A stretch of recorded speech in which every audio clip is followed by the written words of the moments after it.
By the way, I wanted to tell, I forgot, there's a joke I want to tell you. I thought you'd appreciate it because of your love of history. Mm-hmm. So it's World War II, and the Italian army and the German army, they're in the forest, and the Allies are on their way, and they're surrounded. They have no chance. They're definitely going to be defeated and killed, right?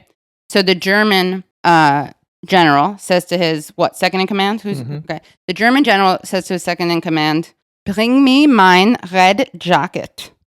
And the Italian general says to the German guy, "Why do you say that?" He goes, "Because I don't want my men to see me bleed." And the Italian guy goes, okay. Italian general says to his second in command, "Bring me my brown panza." Which I told that joke when I was like a little kid in front of a group of adults, and I told it the other way. Because I didn't get the political, historical ramifications, right? So I told it so that the Italian guy had said... It's always got to be the Italian. Yeah, the Italians are just shitting themselves, right? Yeah. It's so funny. And in Rome, they've got that gigantic war memorial next to the Colosseum. And it's just like, dude, come on. How long has it been? Like, it's been about 2,000 years.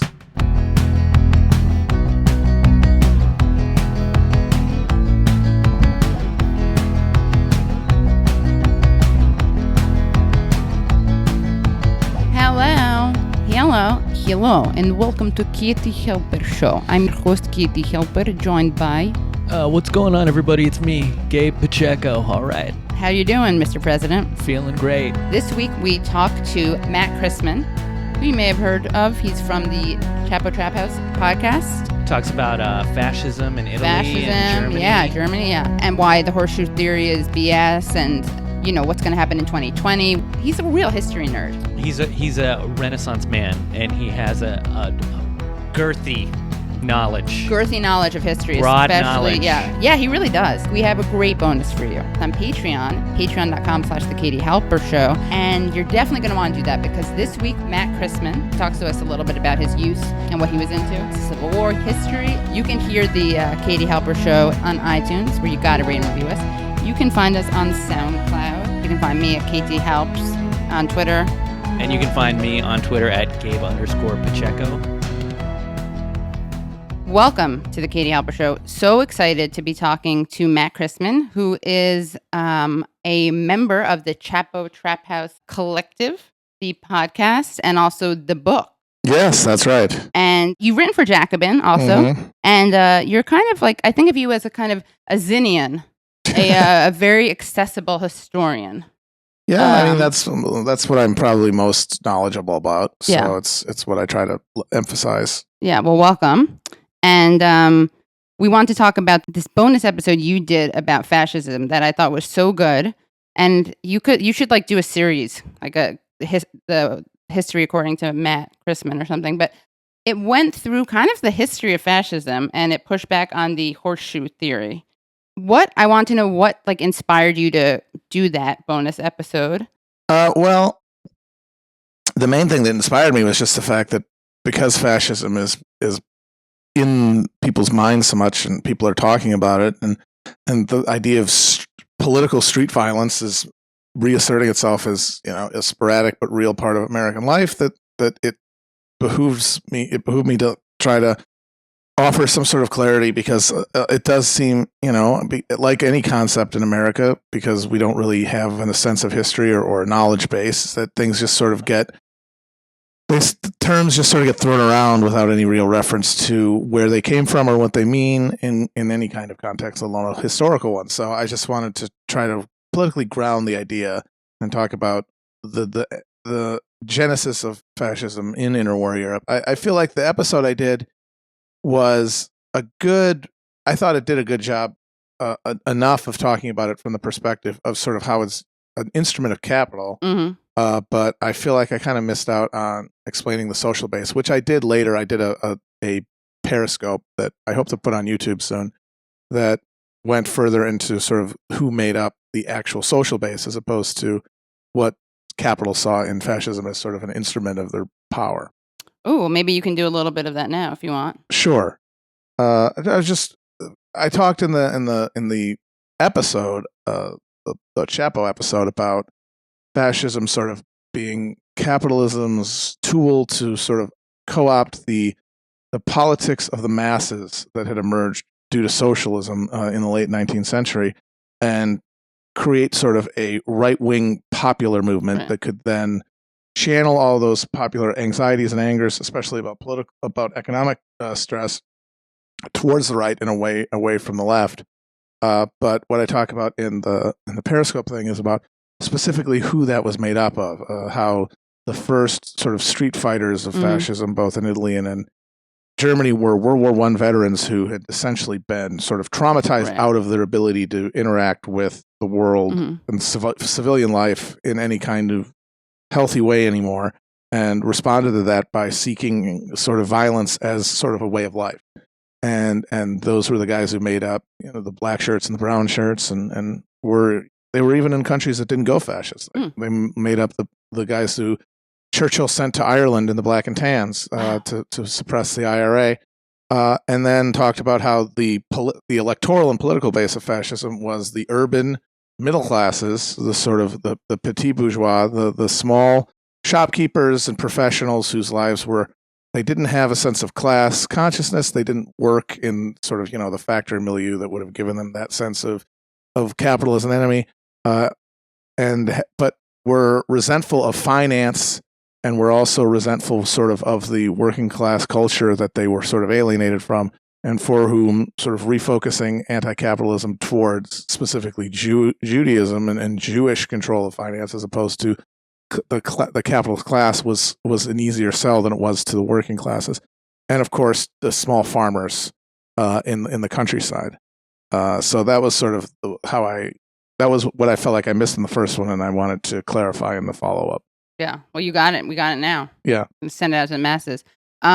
You started out your episode with talking about something I had never heard of. I'm kind of embarrassed to admit it, but you talk about the genocide and concentration camps that happened that under German control of Namibia. Mm-hmm. Can you talk a little bit about that and how it relates to what fascism is today? Because I think most people don't know about that. Well, Germany was one of the last countries of Europe to get a part of the African colonial sort of land grab of the late 19th century, and one of those, they mostly were able to just sort of nibble along at the edges of some places where the British and French hadn't gotten to yet. And the one place they were able to grab was called German Southwest Africa, which is current-day Namibia, which they claimed in the late 1800s. And then their rule was textbook colonial enterprise of seizing the most valuable land and the most valuable sort of social capital, which there was cattle and livestock, because the Herero tribesmen there were largely herdsmen. And that led to an inevitable conflict with the local tribes. There was a rebellion, and the Germans responded with a campaign of extermination, basically, where they drove them into inhospitable deserts and poisoned any wells so that they wouldn't be able to have access to water.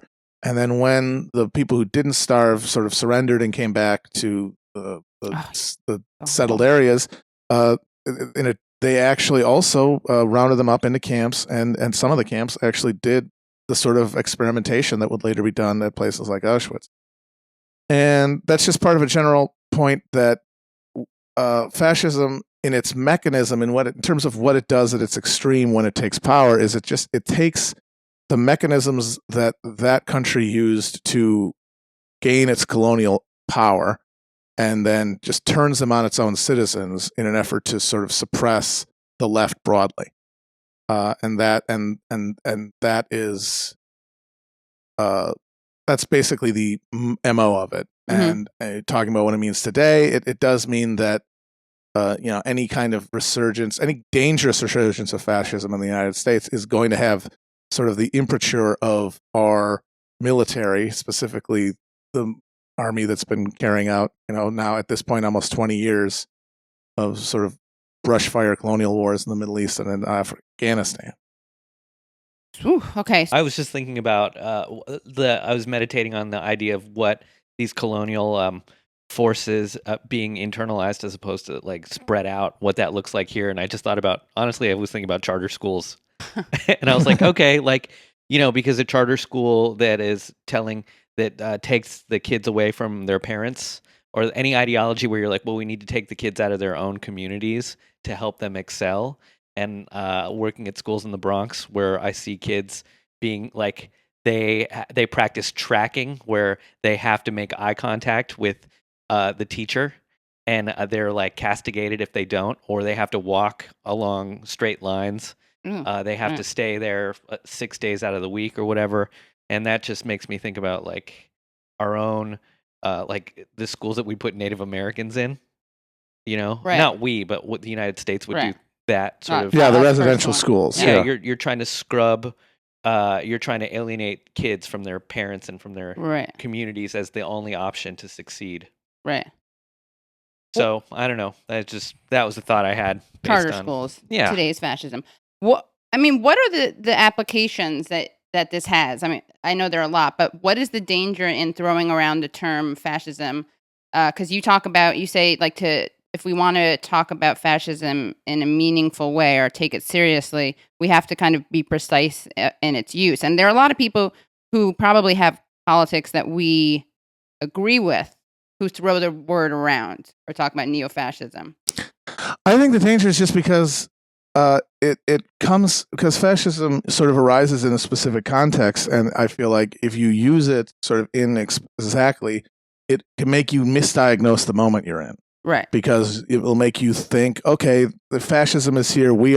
This conditions are X. Mm-hmm. And I feel like that is the real danger because, and this is another thing I feel like I missed in my Chap episode, and that I also tried to talk about in the Periscope, was that the real context of fascism is when it's not just a crisis. It's not just a moment of economic or social crisis hitting a sort of a advanced Western state. It is that happening in also a moment of a powerful, mobilized left, because their danger is that this left will be able just through sheer numbers to take power, and fascism is a mechanism to prevent that, essentially by mobilizing a different section of the public along sort of reactionary and nationalist lines, but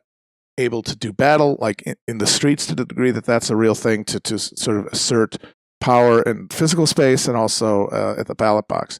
And that is why, like the current moment, I feel like we're seeing sort of the beginnings of stirring on both ends, essentially. Mm-hmm. The reemergence of politics, basically, after it took a nap for about 30 years. After the 70s, but we are still in a very early stage of that moment, and that's why I think figuring out exactly what these mechanisms are is important. Like, for example, if we do get some sort of crisis, a real economic crisis in this country that hollows out sort of the already rotting center, in the moment right now, where the left is really not there in any kind of real mass sense, it's going to look less like fascism, I would say, than something like something like Egypt or Pakistan, a thing where it's essentially just a direct military rule, direct military direction of the economy, and without need for mass politics, basically abolishing politics. Because we have lived in sort of a post-political moment for so long here in this country, that fascism is best understood as a mass political movement, and we don't have those at all in this country. So the left would have to be stronger for us to even consider fascism as like a real mass movement, because we don't have mass politics in this country. Yeah, and fascism is above all a mass political project, and in a country like ours right now, there are no mass political projects. Right. So have we ever had fascism in the United States? Have we been more fascist adjacent? Well, I mean, that's the old. That's all. That goes back to the whole question of definition. Right. There are other definitions of fascism that basically say that. I mean, that when you're talking about any of sort of the post Great Depression states, you're talking about different grades of fascism, and that the United States military Keynesianism that came in after World War II with its massive wars abroad during, its fight with the Soviets and domestic suppression, COINTELPRO and all that, and the suppression of the mass movements of the 60s, that counted. But as I said, I just feel like it misses the mass political element to really be a meaningful example of it. Yeah. So I'd say that we have had and others, including Robert Faxon, have pointed out that sort of the first proto-fascist movement in America was the post-Civil War Ku Klux Klan. And that if you want to talk about sort of a fascist political moment in American history, it's probably the post-Reconstruction South, after the troops have been removed following the Compromise of 1877, and the Redeemer Leagues sprung up all over the southern states to basically reverse all of the advances that had been made by freed slaves and remove them from positions of political power and economic and social influence, all along a sort of a paramilitary basis, with the Ku Klux Klan as their sort of exemplary organization. So I'd say that that's probably the closest thing. I mean, once again, it's not fully there because the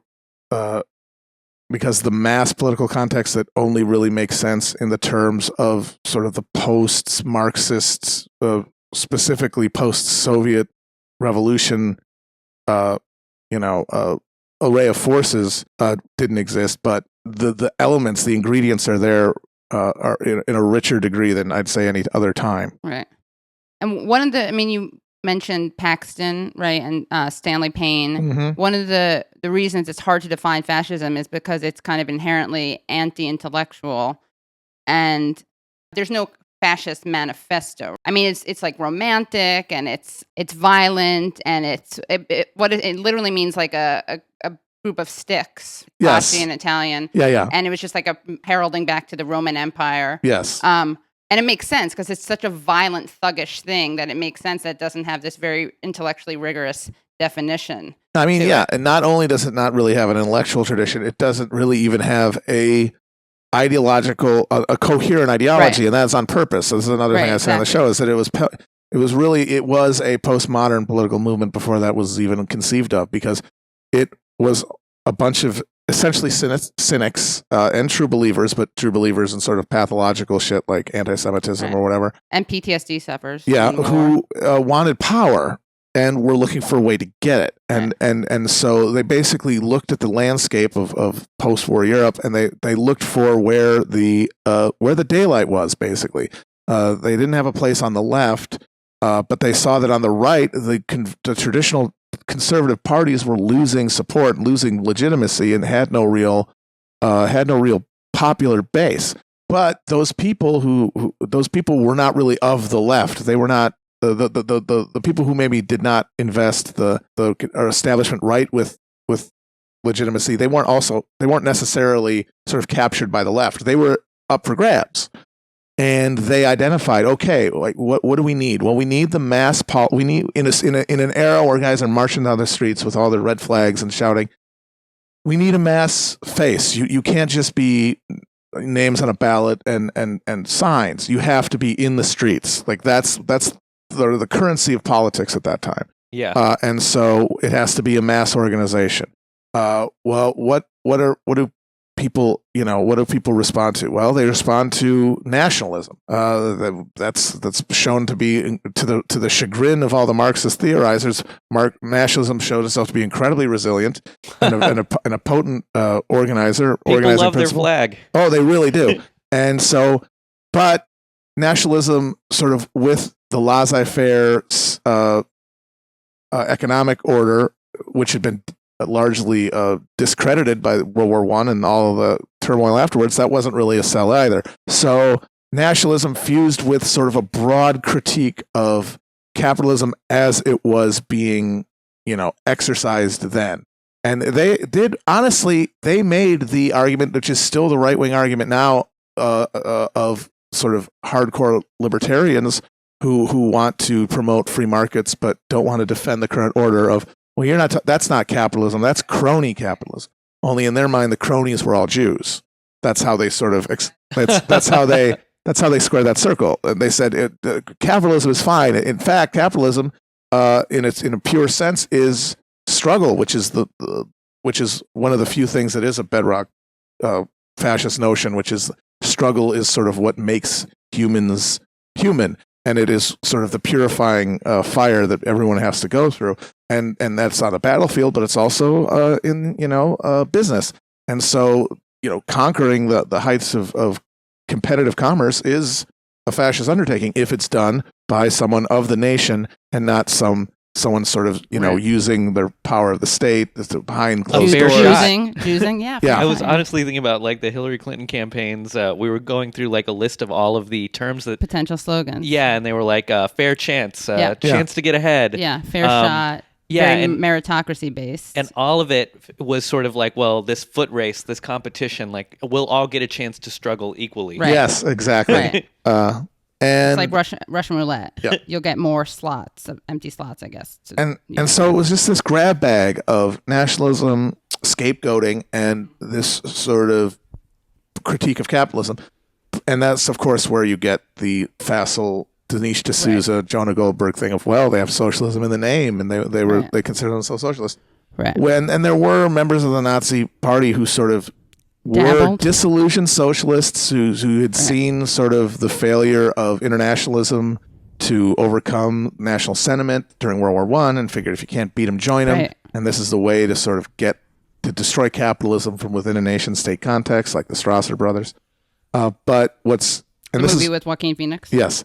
And this is Paxton's point in his book, which analyzes fascism as not in its rhetoric, but in its actual policies, shows that, well, for one thing, none of that rhetoric stopped them from being supported by big business in Germany. Right.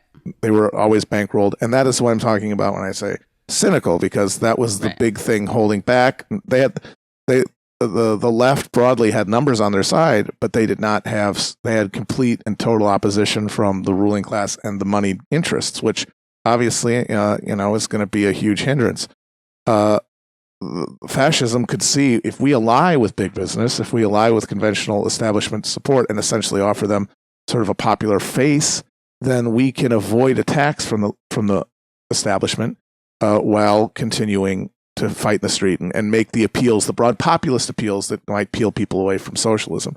And you can see that in the fact that after the beer hall putsch, Hitler, who could have been executed for treason, was given a very light sentence, was out after 2 years because the establishment did not really view the fascists as a threat because they were suppressing the people they were really scared of. So they were a good threat because they were a threat to the people they saw as a greater threat. Mean, they were not ideal because any kind of street violence and street organization is nervous making to people in positions of power, but it was certainly a better alternative than to letting the streets to the communists. Right. And so like that's sort of the cynical brew that they concocted to gain power. And then, of course, once they were in power, not only did they obviously lock up all of the social democrats and the communists, but they banned unions, and they actually were one of the first regimes, the Nazis were, to experiment with state privatization of state interests, like actually returning functions of the state or giving functions of the state over to private contractors. And throughout all of the Nazi and Italian fascist regimes, no properties were not ever confiscated.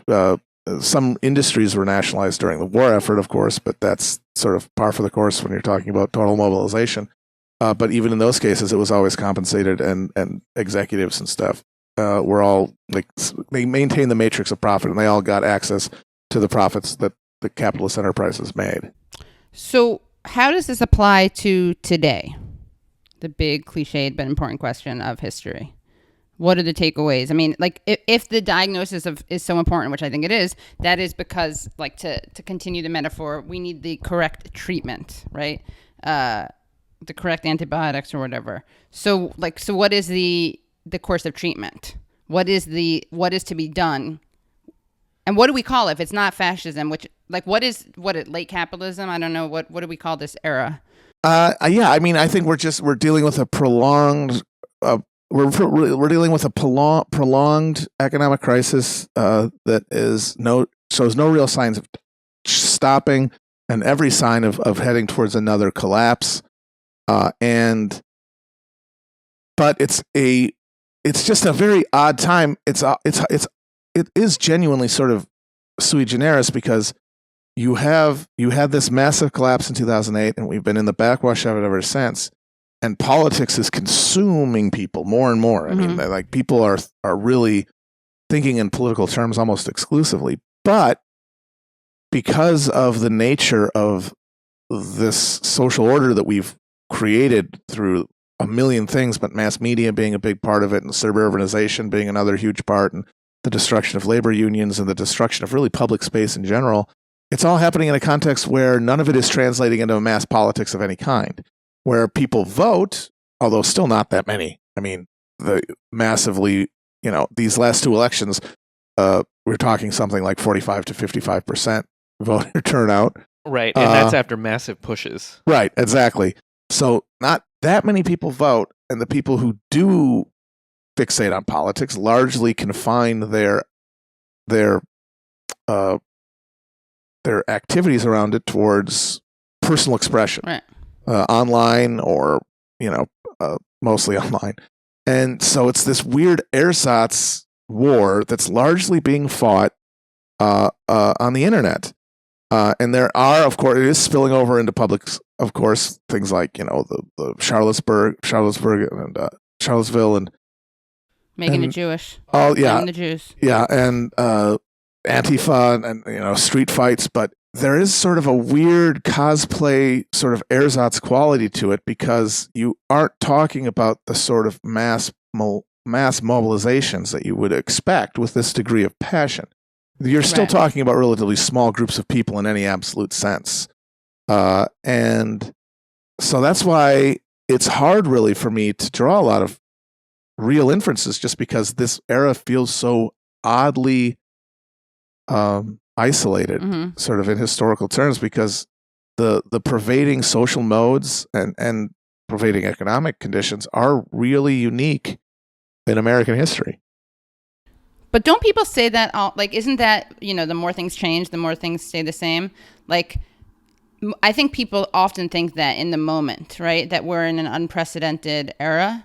Yeah. Which doesn't mean they're wrong or you're wrong. But I guess, I don't know. Then, of course, the other question is what is to be done? And that's the hardest one, of course. And I mean, right. the easy, glib answer is that mass politics on the left has to become a real thing again. And that needs to happen probably in the context of some sort of broad, I don't know, something like the Chartists, an agenda. And this is hard because we don't really think of politics as about issues, even though that is what we get upset about. Right. They all get filtered through personalities. Right. And that, I think, is if that continues to be the case, I don't see anything changing really, because as we saw during this last election, I mean, the people who are supposed to be on the left as the electoral option for people are not going to do it. They're not going to inspire people. They're not going to make them shed their, at this point, hardened cynicism and lack of faith in these institutions, because they're part of these sort of moribund political parties that no one really has any trust for anymore. And so, like, the closest thing to an answer I can think of, and it's obviously very, rudimentary, and it needs to get worked on by people smarter than me, is that there needs to be sort of a easy to understand bullet point policy that sort of has to be a litmus test for all candidates that you would support, and which has to be first. That has to go ahead of personalities. Right. That, like, that has to be sort of leading. That has to be the horse leading the wagon, not the other way around. Not the other way around. Except we're not going to reinvent the wheel, right? The wagons. And for recent history, personalities and individuals and leaders have galvanized people and led movements. That doesn't mean that the important things aren't done by the movement and people behind the scenes. But it seems like we're not going to be able to deprogram people from looking towards a figure. Yeah. So then the question is, of course, who is the figure? Yeah. And of course, I always go towards Saint Bernard. Mhm. But if we came up with the litmus test, what does that litmus test look like? And is it a litmus test that anyone could pass right now? Any politicians? I mean, I think it could. The task of sort of formulating that is going to be up to the people. I mean, it basically comes down to what draws the response. Like, what do people turn towards? What do the what sort of makes people turn their head and reckon with something, and maybe stop sort of stop what they're doing basically, and take a look. Something that can get them to keep listening to a canvas or a phone call or something like that. And obviously, I think healthcare is a big part of it. Healthcare is huge, and I think that the movement on that is very good. And I think it should be the leading edge of anything, because I think you got to start a conversation, and that's a good way to start it with many, many people, because it's a travesty, and everyone knows someone or has personally been injured or traumatized by interactions with the healthcare system.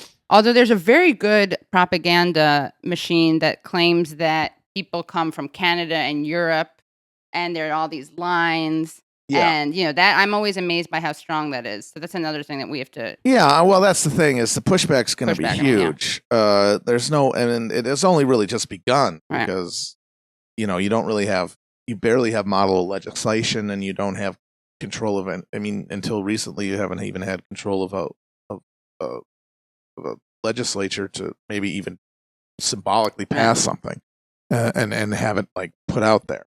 But I mean, we saw during the midterms that healthcare passed basically everywhere it was on the ballot, and that's the kind of an example of the idea stripped of its relationship to a political party or to a candidate is incredibly popular. Right. It's once you have to have that coming out of the mouth of somebody who has a D next to their name.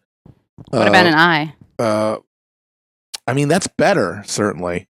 That's the funniest thing about people who get mad about Bernie not being a Democrat. They don't realize that is his single best attribute. You're I already love him. You don't have to tell him on me. Yeah, exactly. But yeah, no, the Democratic Party is just an absolutely garbage brand. Right. It is a hindrance. Being a member of it, it basically, forgetting about the psychos who hate the Democrats because they actually think they're communists. Right. They're just regular people who don't necessarily engage in politics. They don't see them as a champion for anything other than their own interests, and for good reason. Right. So, yeah, I think that just showed that the healthcare is an important leading issue, and it kind of it shows how it can energize and energize people, engage people who might otherwise not be interested in the partisan aspect of it because of their sort of alienation from that entire charade. So what are your takeaways from the midterm, and then your predictions for 2020? Well, it was a crazy mixed bag. I mean, that's the thing. There's really no clear. I didn't really draw a clear inference from anything. I mean, there was good results. There were bad results. There's really a data point for any argument you want to make. Right. That, because there were plenty of people running in red districts on healthcare who lost, which is could be used as an example. But then there were people who ran on red districts on healthcare and won. Right. So I mean, the specific terrain of the districts probably has more to do with that than any kind of broader argument you want to make. I say that you're going to get 2 years of probable deadlock, which is certainly preferable than what we've had so far.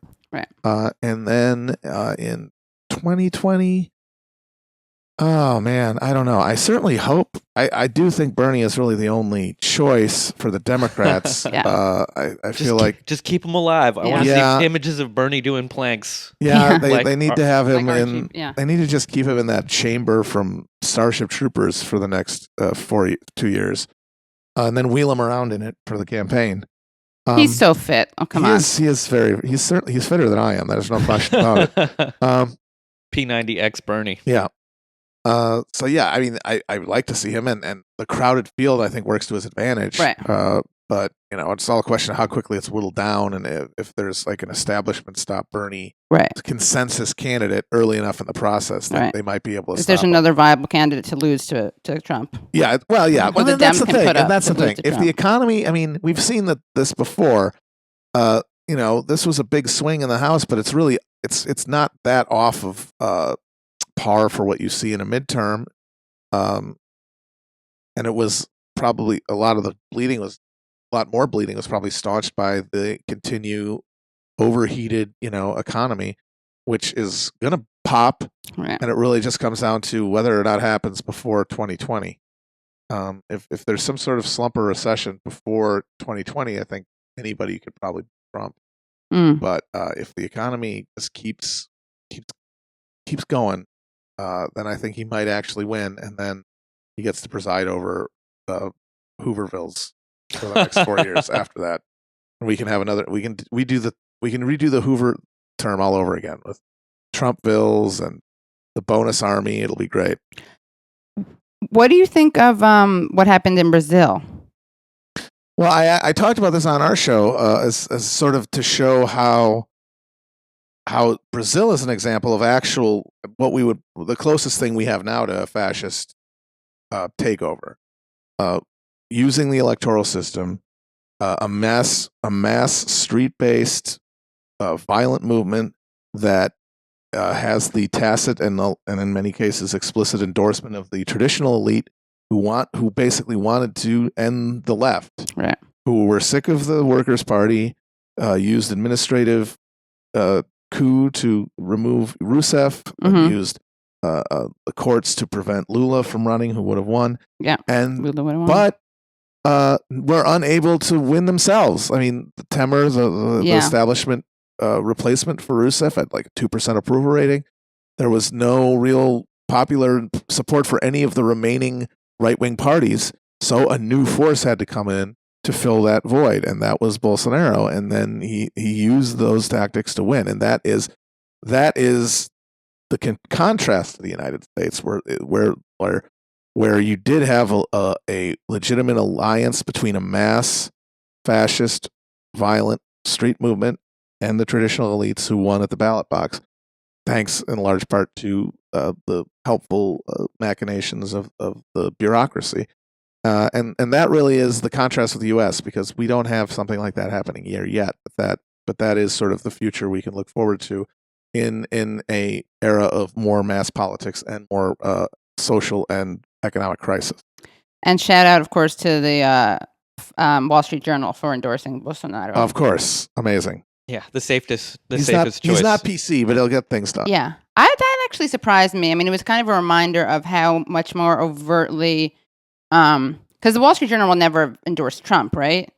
And it's just so much easier for them to be reactionary and embrace totally despicable policies abroad than it is here. Well, yeah, because nobody really knows anything about those countries, so they're not going to be horrified by it. Yeah. I just thought maybe that, yeah, I was surprised. Everyone else was like, why are you surprised? It's to be expected. But it was taking off the mask. But you're right. If no one knows what's behind the mask, it doesn't really matter. Yeah. So do you think that like a Bolsonaro type character would be the future here if there was an economic crisis after Trump? I mean, we're seeing you see the trajectory. I mean, from Palin, from sort of the ersatz nationalism of the Bush era to Sarah Palin running in 2008, and then Trump. I mean, it's a pretty the anti-intellectualism gets cranked up. The anti-intellectualism. The anti-intellectualism. I misheard, yeah. Gets cranked up. Sort of the appeal to violence gets cranked up. The fetishization of force. The rallies get more body and violent. Right. And yeah, I mean, it's if you want to just keep going, it does seem like that's an inevitable result. We've got the rise above type white nationalist street fighters, Mm-hmm. which they seem small at this point, and then there's the Proud Boys. Yes. But who's going to be the Freikorps? Because they don't seem like... No. I'd say that of the groups, I mean, unless it's somebody new, and it would probably be somebody new. Yeah. But the group that seems like it would be the core of that, if it were to happen among existing groups, and like I said, it would probably be a new group that we haven't even imagined yet. I would say the 3%ers, because those guys and the Oath Keepers, those guys are military men. These guys are the veterans. These guys are sort of that thing. The Freikorps, the guys who have been traumatized by their encounter with colonial violence and now are coming home and sort of can't really adjust anymore. I'd say like that is the model for whoever it would end up being.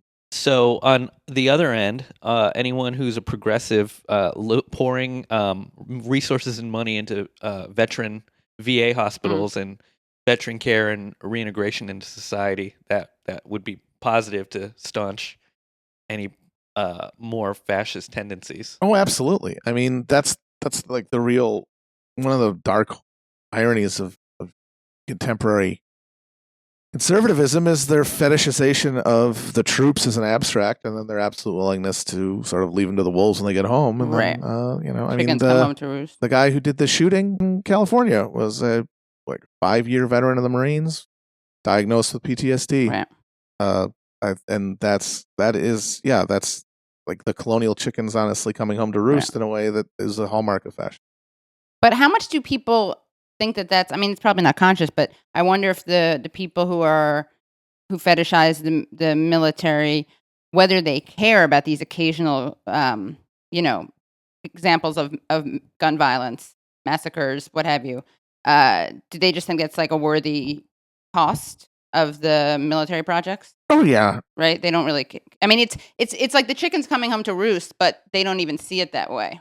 No, I honestly, I mean, that's the thing. Unless one of their kids is. If anything, it helps them, and that's been true. That's true of terrorism too. Like the military state never really cared if there was terror attacks. Those are good. They encourage. They give people more commitment to maintaining a military posture. Yeah. Great for Israel. Yeah, it's a negative feedback loop that just to them is totally welcome. Right. So, two other questions, two other areas I'd love to talk about with you. One is the idea of there is this parallel of it's not a horseshoe as in they're comparable in terms of the right and the left, like socialism and fascism, but they do compete for similar populations sometimes. And you have often been accused of being of courting alt-right people. To me, it seems like there's a really good thing in offering potential, in offering disaffected would-be alt-right people another outlet. But then people are like, you shouldn't be catering to these people at all. It's kind of suggesting that in order to get them, you have to be offering something alt-right-ish. Yeah, I don't think we are at all. The only thing that we're offering, I think, that some people would call alt-right-ish, is that we sort of aren't censored. We don't censor ourselves. We are, irreverent. I hate the phrase un-PC, but we are willing to sort of ride the edge on comedy. And that is a thing that separates us from other sort of media things, and also does appeal to, because it's demographically, it's the same guys. It's young, underemployed white guys. I mean, that's who listens to us. That's who ends up becoming alt-right.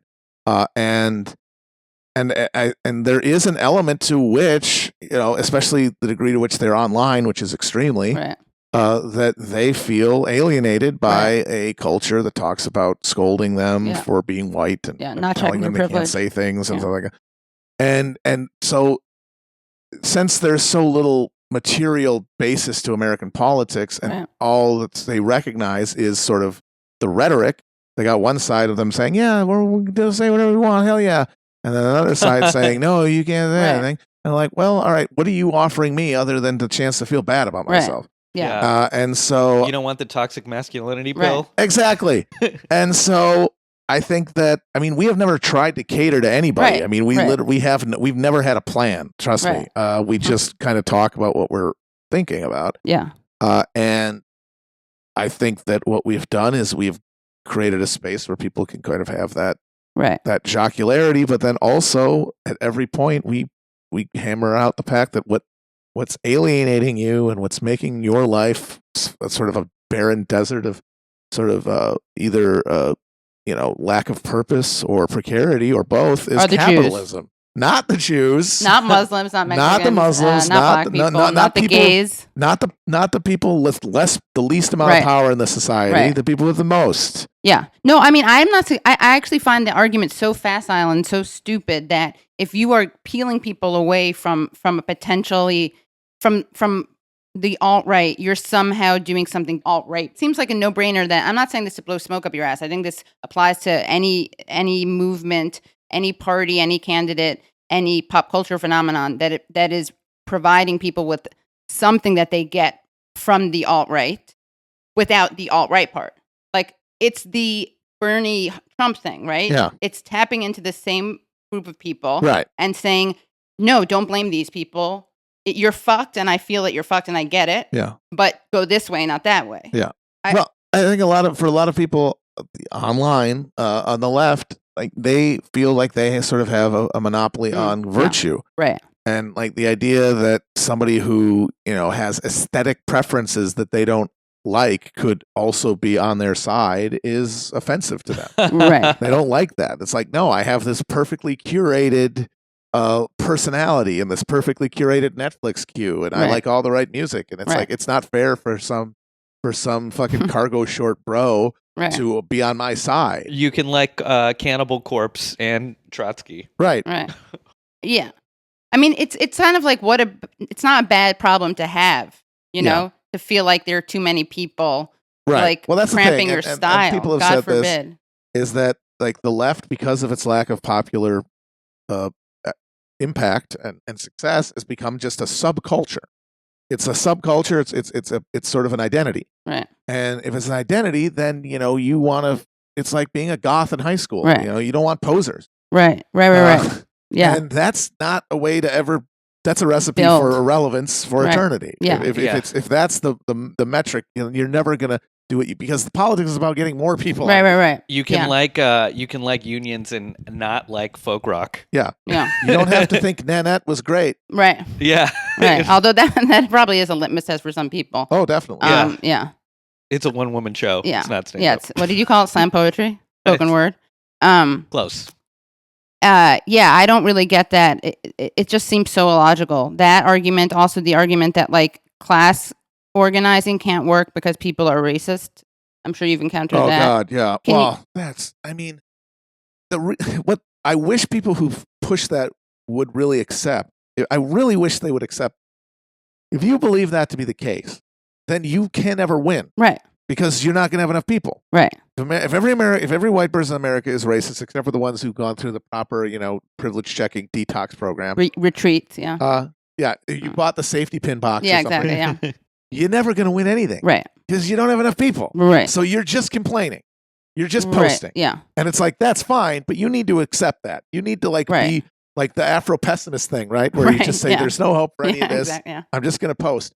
Pretending like you should be claiming a mantle of like a gatekeeper for a political project when you are at base fundamentally as black-pilled, pardon the term, as like Elliot Rodgers. That's absurd. Yeah. You are embracing a politics of inevitable and complete defeat. Yeah.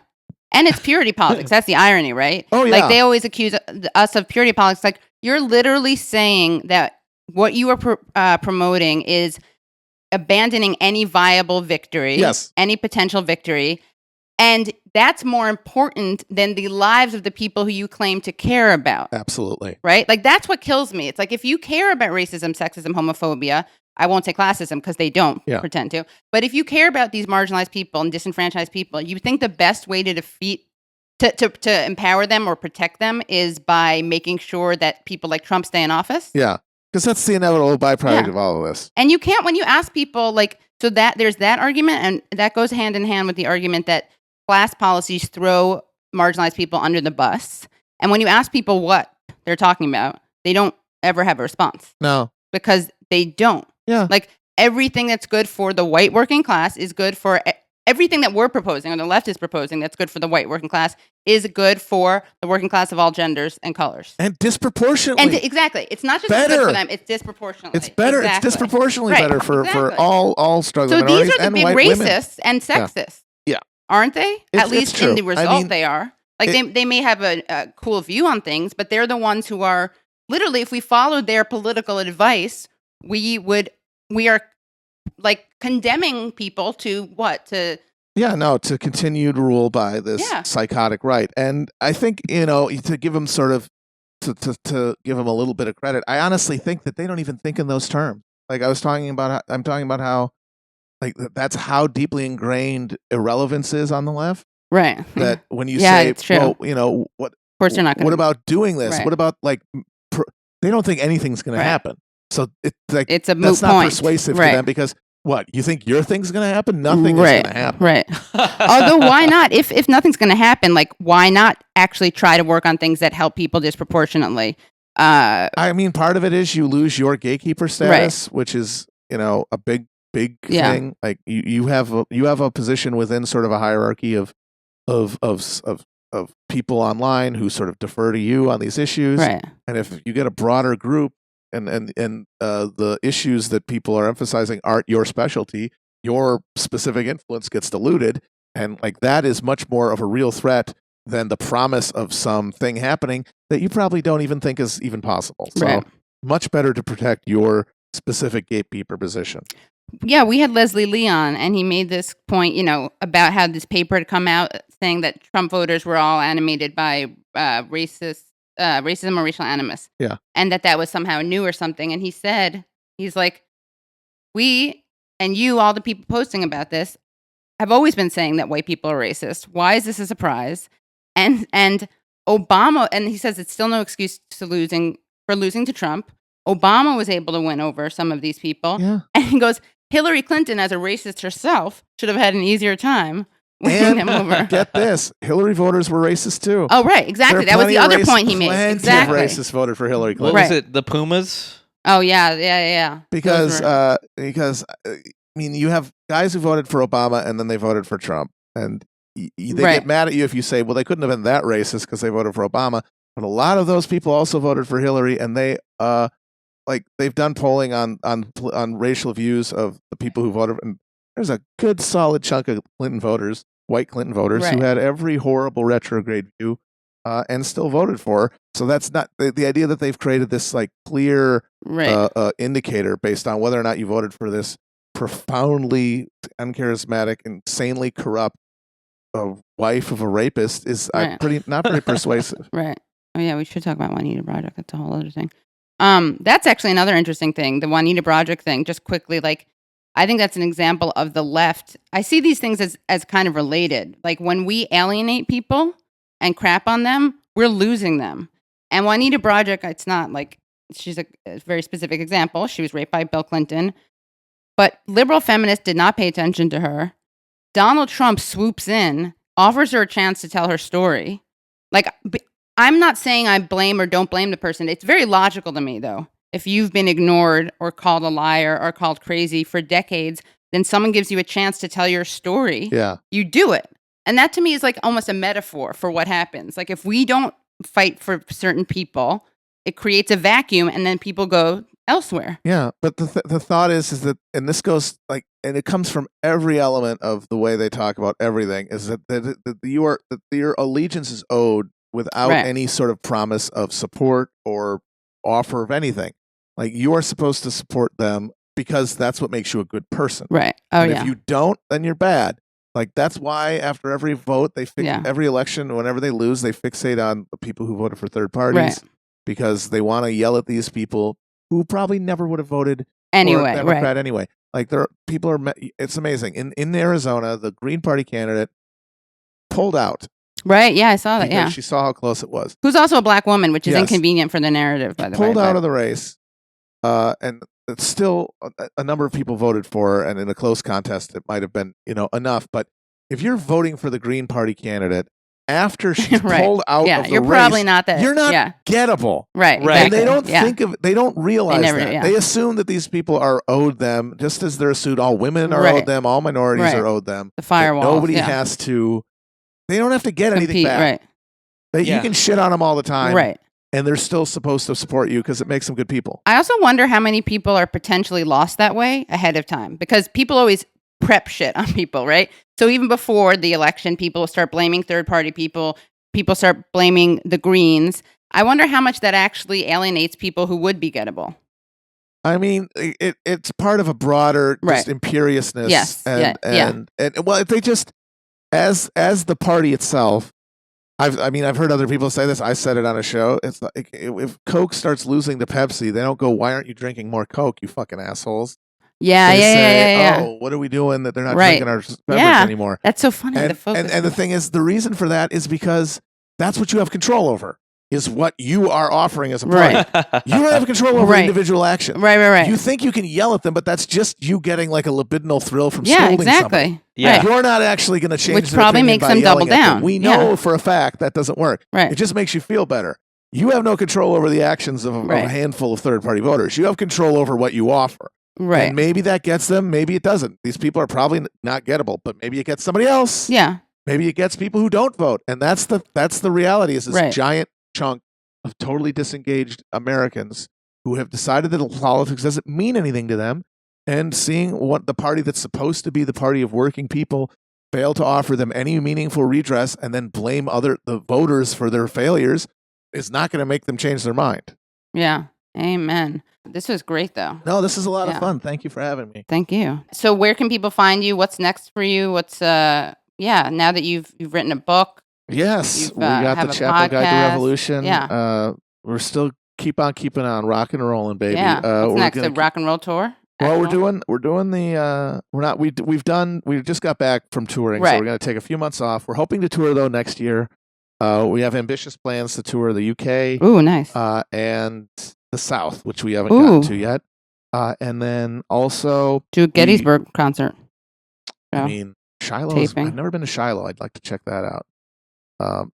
And we did our election stream, which was a big success. Yeah. And then we're gonna hopefully try to do more stuff on the Twitch stream, like panel stuff and program, like video programs.